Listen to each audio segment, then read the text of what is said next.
Hello students. हम लोग इसके पहली वाली क्लास में लोगों ने पढ़ा था ड्रिफ्ट वेलोसिटी। इंपॉर्टेंट टॉपिक में से एक है ये।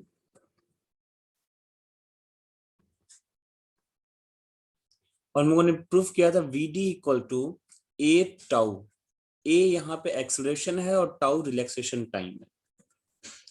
इस ए की जो वैल्यू थी वो थी हमारी ई बाई एम और टाउ।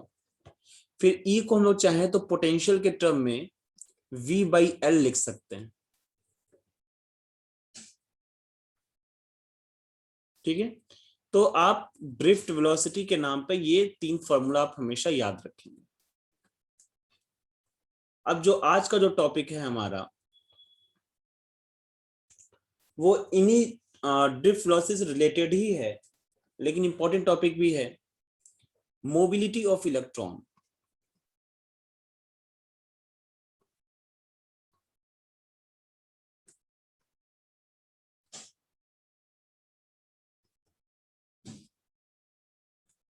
मोबिलिटी ऑफ इलेक्ट्रॉन को म्यू ई से शो करते हैं।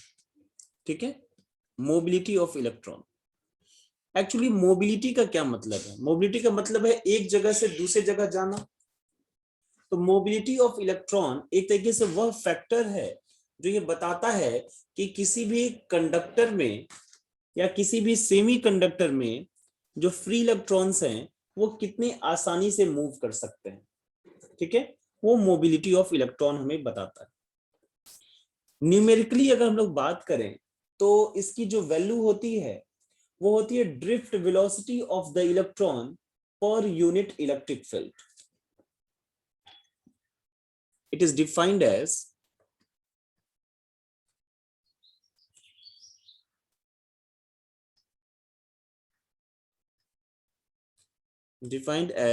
the drift velocity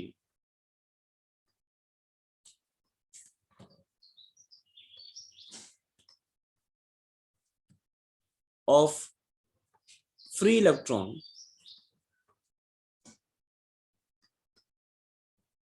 यहां पे आप चार्ज कैरियर भी बोल सकते हो। ठीक है, हम लोग जब पढ़ेंगे सेमी कंडक्टर तो वहां पता चलेगा हमें कि दो टाइप के चार्ज कैरियर्स होते हैं, एक फ्री इलेक्ट्रॉन और एक होल्स भी होता है। ठीक है, वहां पढ़ेंगे हम लोग तब पता चलेगा। फिलहाल यहाँ हम लोग इलेक्ट्रॉन की बात कर रहे हैं तो मैं फ्री इलेक्ट्रॉन के बारे में ही आपको समझा रहा हूं। It is defined as the drift velocity of free electron per unit electric field.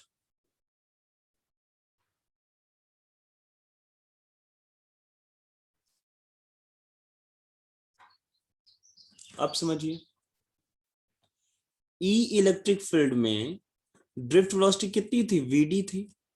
तो यूनिट इलेक्ट्रिक फील्ड में कितना हो जाएगा? वीडी अपॉन ई। और एक्चुअल में यही तो है मोबिलिटी। तो इस हिसाब से मोबिलिटी का फॉर्मूला क्या बन जाएगा? मैं इसको इरेज करके सुंदर सा लिख दूं। That is mobility of electron का फॉर्मूला बन जाएगा वीडी अपॉन ई। ठीक है, इस डेफिनेशन के अकॉर्डिंग।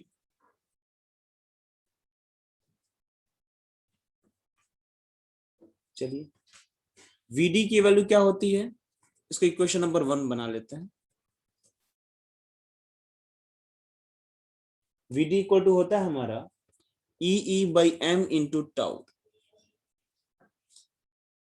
ठीक है, तो अगर इसको हम वहां पुट कर दें तो मोबिलिटी की वैल्यू कितनी आ जाएगी?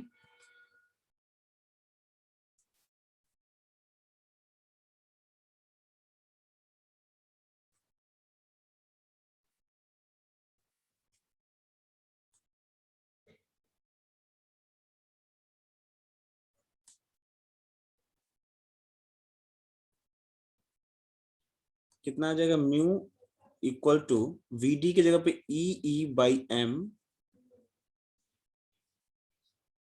टाउ अपॉन ई। तो ई से ई कैंसिल आउट हो जाएगा। म्यू ई इसको टू आ जाएगा ई टाउ अपॉन एम। ठीक है, ये भी फॉर्मूला हो सकता है।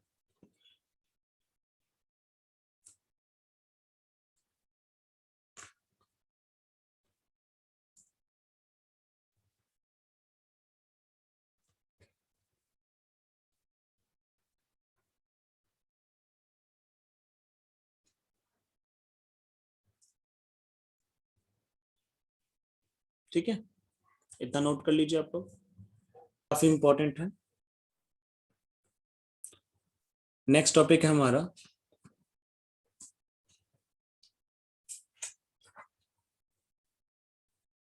Relation between drift velocity and electric current.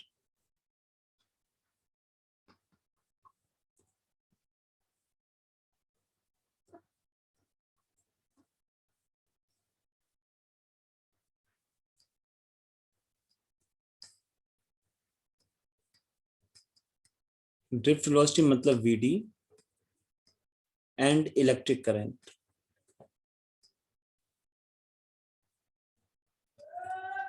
मतलब आई। ठीक है, यानी कि वीडी और आई के बीच में हमें रिलेशन फाइंड आउट करना है।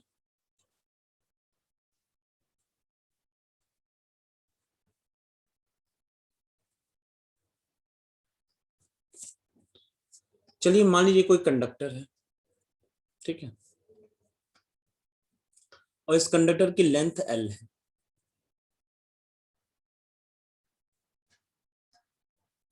और इस कंडक्टर जो क्रॉस सेक्शन एरिया है ये,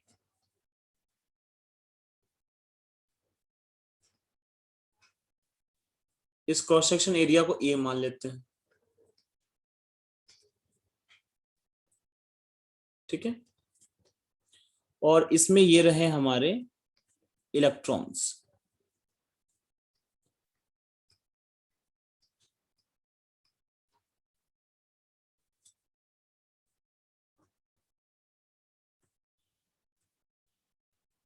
ठीक है, ये इलेक्ट्रॉन्स हैं जो मूव कर रहा है। सपोज दैट इसको हम लोग बैटरी से कनेक्ट कर देते हैं। जो लोग बैटरी से कनेक्ट करेंगे तो मान लीजिए कि इसको हम लोगों ने कनेक्ट कर दिया पॉजिटिव टर्मिनल से, और इसको कनेक्ट कर दिया निगेटिव टर्मिनल से। तो इलेक्ट्रिक फील्ड जो हमारी डेवलप होगी वो पॉजिटिव टू निगेटिव, यानी कि इन साइड इस तरीके से इलेक्ट्रिक फील्ड डेवलप हो जाएगा। और जो इलेक्ट्रॉन्स होते हैं वो इलेक्ट्रिक फील्ड के अपोजिट डायरेक्शंस में मूव करते हैं क्योंकि वो निगेटिवली चार्ज्ड होता है। तो ये वीडी वेलोसिटी से आगे की तरफ बढ़ेंगे। ठीक है, ये सिचुएशन है टोटल।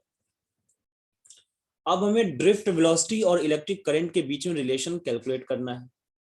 तो करंट की डेफिनेशन आप जानते हैं, rate of flow of charge through the conductor is called the electric current.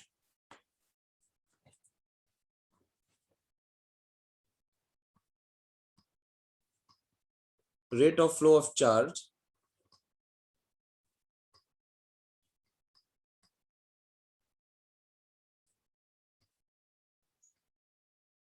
through conductor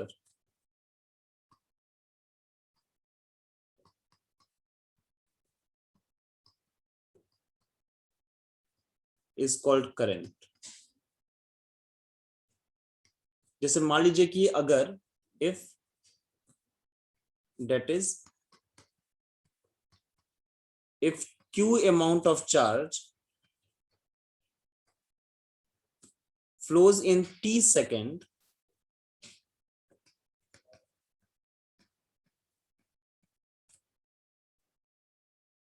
from conductor,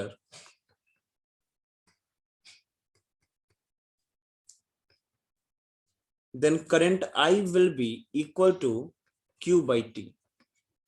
मतलब अगर q amount of charge अगर फ्लो करे, ठीक है,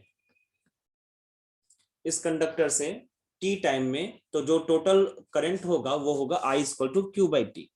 तो अगर हम किसी भी तरीके से ये पता लगा लें कि कितना अमाउंट ऑफ चार्ज फ्लो कर रहा है टी टाइम में, तो इसमें पुट कर देंगे तो हमारा आंसर आ जाएगा। ठीक है, चलिए यही हम लोग काम किया जाए। Now let n be the electron density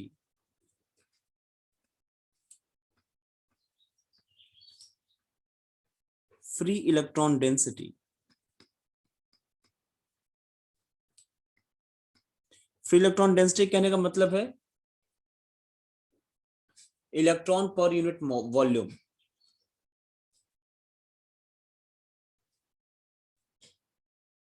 then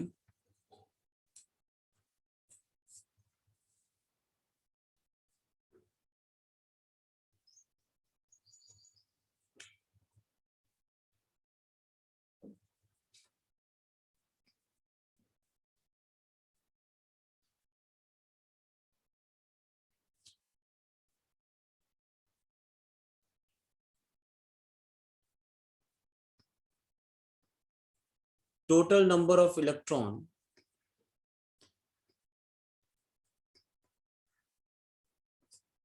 passing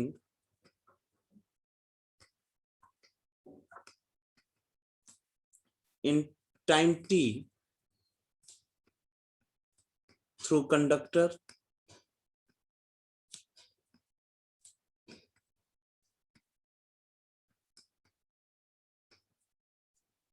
is, देखिए टी टाइम में मान लिया कि ये जो ड्रिफ्ट वेलोसिटी वीडी है, ठीक है, जो सबसे लास्ट का जो इलेक्ट्रॉन है, जो इस पोजीशन को मान लीजिए एम मान लीजिए, इस पोजीशन को एन मान लीजिए, तो एम पोजीशन पे जो इलेक्ट्रॉन्स होंगे, ठीक है, ये सबसे दूर होंगे, इन्हीं को सबसे ज्यादा मूव करना है, कि बाकी सब तो मूव कर ही जाएंगे, तो सबसे ज्यादा दिक्कत हमें इनकी है कि ये पहुंच पा रहे हैं कि नहीं, ठीक है। तो लेंथ एल है और इनकी ड्रिफ्ट वेलोसिटी वीडी है, ठीक है। मान लेते हैं कि ये यहां से एन तक जाने में टी टाइम लगा रहा है, टी टाइम लगा रहे हैं, एम से एन तक, मतलब एक एंड से दूसरे एंड तक जाने में टी टाइम लगा रहा है, ठीक है। तो टी टाइम में एक तरीके से सारे इलेक्ट्रॉन्स जितने भी इस कंडक्टर के अंदर अवेलेबल होंगे फ्री इलेक्ट्रॉन्स, वो सारे मूव कर जाएंगे, ठीक है। तो कितने इलेक्ट्रॉन्स इसके अंदर अवेलेबल होंगे ये देख लिया जाए। तो अगर इलेक्ट्रॉन डेंसिटी n है तो टोटल वॉल्यूम में कितने इलेक्ट्रॉन होंगे, n into volume of the conductor, volume of the conductor means area into length,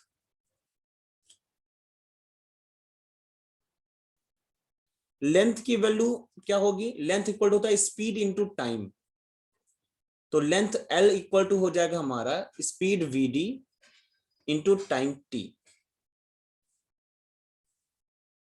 ठीक है। देयरफॉर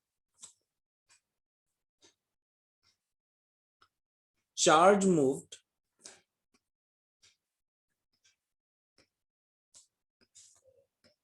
चार्ज क्या होगा, इतने तो नंबर ऑफ इलेक्ट्रॉन है, तो एक इलेक्ट्रॉन का चार्ज ई होता है, तो ई से हम लोग इतने में मल्टीप्लाई कर देंगे, ठीक है। अब इसको कर देंगे पुट इन इक्वेशन 2 इन 1, अगर 1 में आप पुट करते हैं तो आपको क्या मिलेगा, I equal to E N A V D T upon T, T से टी कैंसिल आउट हो जाएगा, मिलेगा आपको I इक्वल टू, थोड़ा सा मैं इधर उधर लिख रहा हूं, याद करना आसान हो जाता है, N E A V D, तो यहां हम लोगों ने ड्रिफ्ट वेलोसिटी और इलेक्ट्रिक करंट के बीच में रिलेशन कैलकुलेट कर लिया है, और ये मोस्ट इंपॉर्टेंट रिलेशन है, ठीक है। ड्रिफ्ट वेलोसिटी से यहां से भी क्वेश्चन बहुत ज्यादा पूछा जाता है। ये लॉजिक आप लोग समझ पा रहे हैं कि किस तरीके से मैंने टोटल नंबर ऑफ इलेक्ट्रॉन निकाला है कि टी टाइम में कितने नंबर ऑफ इलेक्ट्रॉन्स पास करेंगे, ठीक है। मैं फिर से इस बात को समझा रहा हूं आपको, जैसे मान लीजिए कि ये इलेक्ट्रॉन है ये तो टी से कम समय में ही पास कर जाएगा, ये भी टी से कम समय में पास कर जाएगा, जो सबसे ज्यादा दूर है वही सबसे ज्यादा टाइम लेगा, तो मान लीजिए जो सबसे ज्यादा दूर है उसका टाइम मैंने टी मान लिया है, यानी कि टोटल नंबर ऑफ चार्जेस जो है वो टी टाइम में पास हो जाने ही है इससे, ठीक है। तो जब टोटल अमाउंट ऑफ चार्ज पास हो जाना है तो टोटल अमाउंट ऑफ चार्ज निकाल लिया जाए, तो वही हम लोगों ने किया है कि टोटल अमाउंट ऑफ चार्ज होगा कितना, टोटल अमाउंट ऑफ इलेक्ट्रॉन कितना होगा, तो वो होगा N A L, number of electron into volume of the conductor, और फिर एल की जगह पे V D into T put कर दिए हैं, या मन करे तो मेंशन कर लीजिए, और फिर आगे कैलकुलेशन मैंने किया।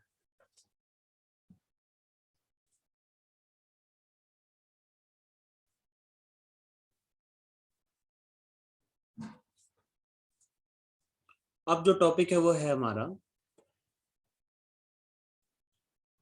relation between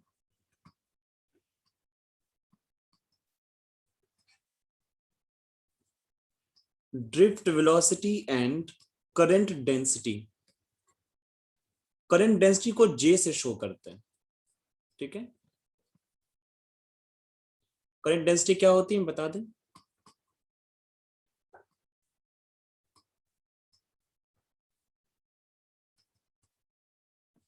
current density J equal to होता है I/A, current per unit cross section area. इसको बोलते हैं करंट डेंसिटी, और ये एक वेक्टर क्वांटिटी होती है, ठीक है। तो हमें करंट डेंसिटी और ड्रिफ्ट वेलोसिटी के बीच में रिलेशन कैलकुलेट करना है, ठीक है।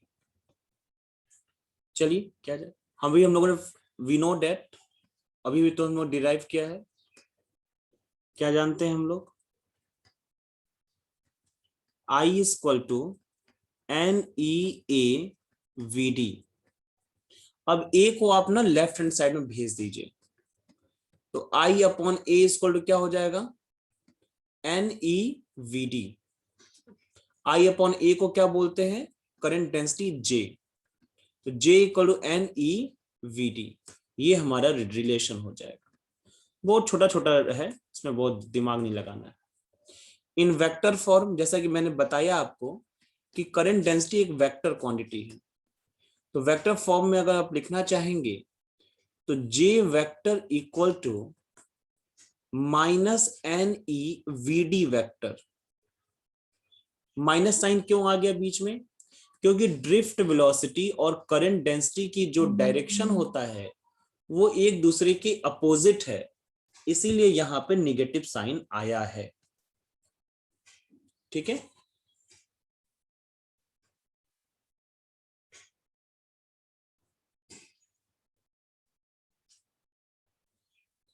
अब हमारे पास नेक्स्ट टॉपिक है, वो है relation between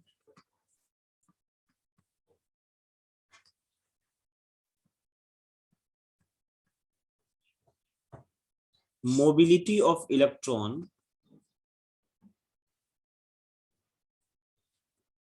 and current density J। तो अभी हम लोगों ने देखा कि करंट डेंसिटी J और ड्रिफ्ट वेलोसिटी के बीच में रिलेशन है, ठीक है। और हम लोग ये भी जानते हैं कि मोबिलिटी ऑफ इलेक्ट्रॉन और ड्रिफ्ट वेलोसिटी के बीच में भी रिलेशन होता है। तो ये ड्रिफ्ट वेलोसिटी एक टर्म है जिसके हेल्प से हम लोग J और म्यू के बीच में रिलेशन कैलकुलेट कर सकते हैं। तो करें क्या, यहां से आप VD की वैल्यू निकालिए μE इंटू E, और इसको पुट कर दीजिए इक्वेशन नंबर 1 में। वी गेट, क्या मिलेगा हम लोगों को, J इक्वल टू NE और VD के जगह पे μE इंटू E,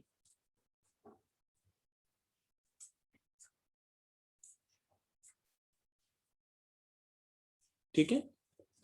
और यहां से μE इक्वल टू क्या लिख सकते हैं हम लोग, J upon NE into E, ठीक है। तो ये हमारा रिलेशन हो जाएगा करंट डेंसिटी और मोबिलिटी के बीच में।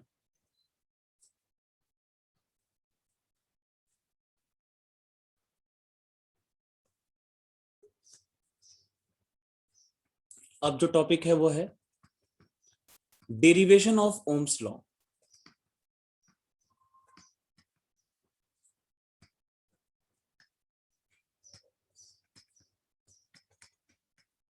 इसके पहले वाले टर्न पे, मतलब एक दो टर्न पहले हम लोगों ने ओम्स लॉ देखा था। ओम्स लॉ क्या होता है, potential difference is directly proportional to the electric current if the physical conditions of the conductor does not change. ठीक है, ये ओम्स लॉ है, हम लोग इसको प्रूफ करेंगे। तो ओम्स लॉ एक्चुअल में है क्या? ओम्स लॉ जो है वो पोटेंशियल डिफरेंस और करंट के बीच का रिलेशन है। ठीक है, तो क्या हम पोटेंशियल डिफरेंस और करंट के बीच में रिलेशन कैलकुलेट कर ले तो ओम्स लॉ अपने आप आ जाएगा। तो अभी अभी हम लोगों ने फॉर्मूला पढ़ा है। एक तो हम लोगों ने पढ़ा वीडी इक्वल टू होता है EV upon ML into tau, यानी कि ये एक पोटेंशियल का रिलेशन होता है। वी नो दैट, ये जरूर लिख दीजिएगा, जाने या ना जाने लेकिन लिख देना है। एंड अभी हम लोगों ने ड्रिफ्ट वेलोसिटी और करंट के बीच में भी रिलेशन पढ़ा, वो था आई अपॉन एन ई ए। वही I equal to n E A V d था, उसको मैंने v d equal to I upon N E a लिख लिया है। तो इस तरीके से पोटेंशियल कनेक्टेड है ड्रिफ्ट वेलोसिटी से और ड्रिफ्ट वेलोसिटी कनेक्टेड है करंट से। तो हम इन दोनों को भी आपस में कनेक्ट कर सकते हैं। चलिए किया जाए। फ्रॉम 1 and 2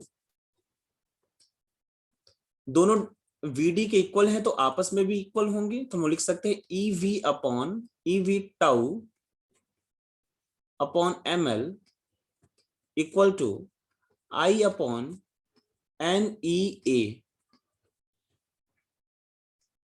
ठीक है, अब हम लोग v को एक तरफ, i को यहां पे और बाकी क्वांटिटीज को एक पास लिख रहे हैं, थोड़ा सा मैनिपुलेट कर रहे हैं, देखिएगा आएगा ये ml upon N E square ए टाउ। ठीक है,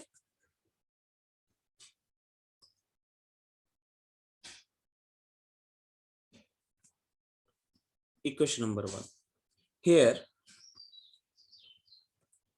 the bracket term ml upon n e square a tau is constant.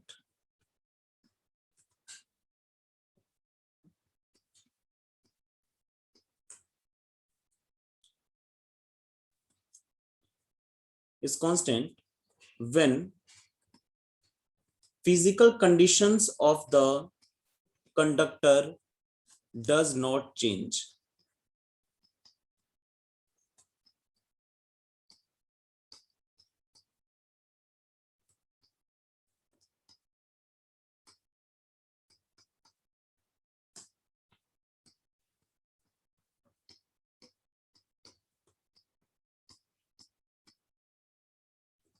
Physical condition of conductor does not change, इसका क्या करने का मतलब है? फिजिकल कंडीशंस का मतलब जैसे शेप, साइज, टेम्परेचर, प्रेशर, ये सब नहीं बदलना चाहिए। तो देखिए, मास ऑफ इलेक्ट्रॉन नहीं बदलेगा, मेरी बात समझिएगा, मास ऑफ इलेक्ट्रॉन नहीं बदलेगा, तो इससे हमें कोई दिक्कत नहीं है। ठीक है, इलेक्ट्रॉन डेंसिटी भी वही रहेगी अगर टेम्परेचर कांस्टेंट है, तब ई की वैल्यू फिक्स होती है। शेप और साइज अगर नहीं बदल रहा है तो ए और एल की वैल्यू नहीं बदलेगी, और अगर टेम्परेचर कांस्टेंट है तो रिलैक्सेशन टाइम भी कांस्टेंट रहता है। ठीक है, तो इस हिसाब से अगर टेम्परेचर कांस्टेंट है तो ये पूरी वैल्यूज जो है वो नहीं बदलती हैं, और इसीलिए हम लोग इनको बोलते हैं कांस्टेंट। और इसको इक्वल टू आर मैंने लिख दिया है, इस कांस्टेंट की वैल्यू क्या लिख दिया? आर। ठीक है, देयरफॉर अब इस पूरे टर्म्स को हम यहां पे लिख रहे हैं, जगह कम है। देयरफॉर फ्रॉम इक्वेशन 1, अगर ये कांस्टेंट हम लिख सकते हैं v is directly proportional to I, which is Ohm's law.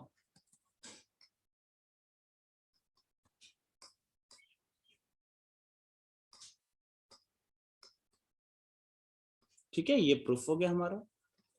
अब हेयर R इक्वल टू क्या है? ml upon N E square A tau is known as resistance of conductor, known as resistance of conductor.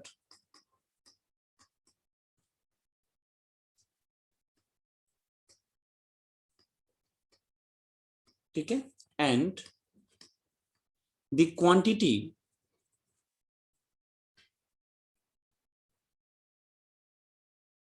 rho which is equal to m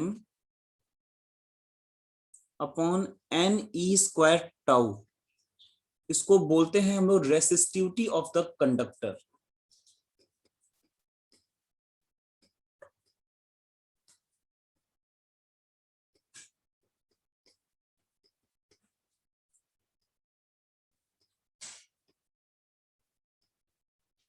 ठीक है, इसको resistivity बोलते हैं। Most ये भी इंपॉर्टेंट है, ध्यान दीजिएगा, रेसिस्टिविटी। और इसको क्या बोलते हैं, आर को रेजिस्टेंस बोलते हैं। एंड आर और रो के बीच में क्या रिलेशन होता है, तो आर और रो के बीच में रिलेशन होता है r equal to rho l upon a. ये रिलेशन है आर और रो के बीच में, ये भी रिलेशन इंपॉर्टेंट है, कभी कभी काम में आएगा। ठीक है, तो हम इक्वेशंस की नंबरिंग कर देते हैं। जैसे ये इक्वेशन नंबर 1 है, इसको 2 मान लेते हैं, समझना आसान हो जाएगा। इसको 3 मान लेते हैं, इसको इक्वेशन नंबर 4 लिख दिया जाए।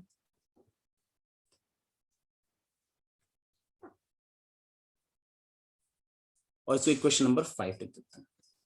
टोटल 5 रिलेशंस है यहाँ पे, और सबके सब इंपॉर्टेंट। इसको फर्स्ट और सेकंड लिख दीजिए, क्योंकि बाकी मैंने नंबरिंग कर दी है।